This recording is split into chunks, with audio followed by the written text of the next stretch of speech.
In this video, I'll be showing you how to fix iTunes not detecting your iPhone in Windows 11. It's a very simple method, so if you find this video helpful, be sure to drop a like and subscribe. Now, firstly, you want to make sure you're using a USB-C wire to a USB-C wire and connect it to your PC that way.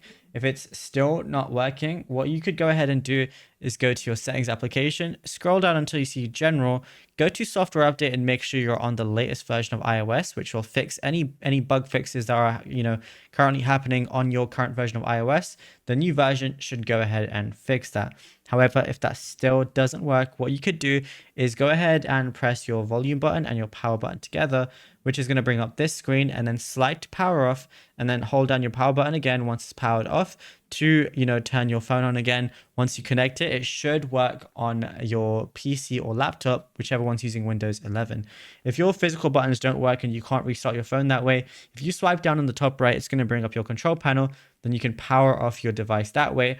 Or I can go to settings, scroll down, go to general, scroll all the way down again, and I'm going to see shutdown at the very bottom.